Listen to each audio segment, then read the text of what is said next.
lecturer from the College of Health Sciences of the University of Nairobi. I'm talking here on behalf of my colleagues who are the consultants that work at the Kenyatta National Hospital, both those who are employed by Kenyatta National Hospital and the University of Nairobi. We had a meeting this morning to discuss about the ongoing doctor strike, and what I'm going to read to you are some of the highlights of the discussions and the consensus that was reached by the consultants. I want to start by reiterating that we as the consultants appreciate and applaud the work that has been done by our union leadership, and that we are fully behind them and support them in this very noble cause. The highlights of what we discussed, one was to reiterate the fact that we sympathize with the suffering of Kenyans that has been occasioned by this work stoppage by the doctors, which is a consequence of the failure to implement the CBA that was agreed upon between the doctors and the government. We also wish to advise the public that it is in fact their constitutional right, whenever health services are not available in public institutions, to get the same in private institutions at the expense of the state. That is not what we are saying, that's what the Constitution says. We wish to very sincerely thank His Excellency the President for taking leadership of the situation and leading from the front and opening an avenue for discussions that will hopefully end this painful strike.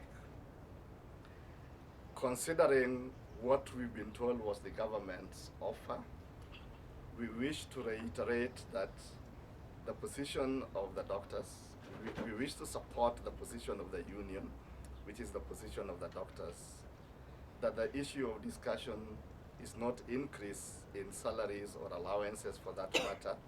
It is implementation of the CBA.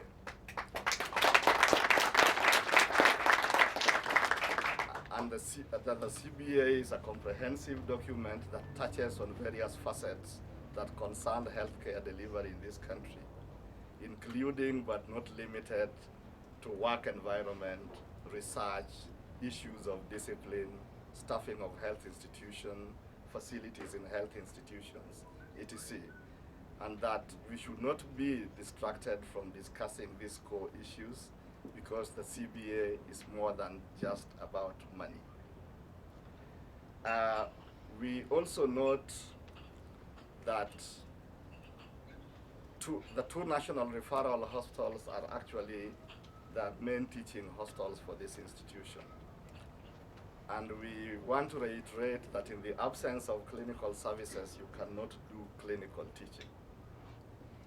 It is therefore our position that the medical schools cannot reopen until the strike is over and medical services are resumed.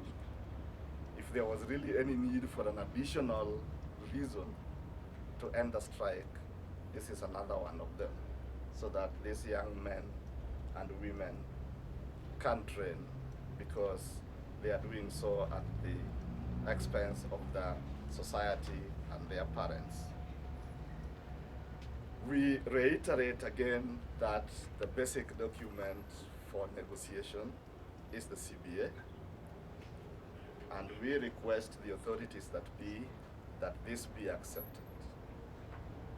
Once the CBA is accepted as the basis for negotiation, then the matrix of implementation can be negotiated.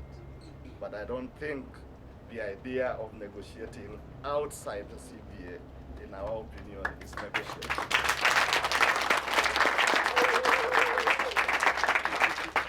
In conclusion, I wish to reiterate that we really sympathize with the suffering of the Kenyan public, of which we are members, and that we call the authorities that this process be handled expeditiously, so that we can see an end to this strike, so that we can stop the suffering of our fellow Kenyans. Thank you very much.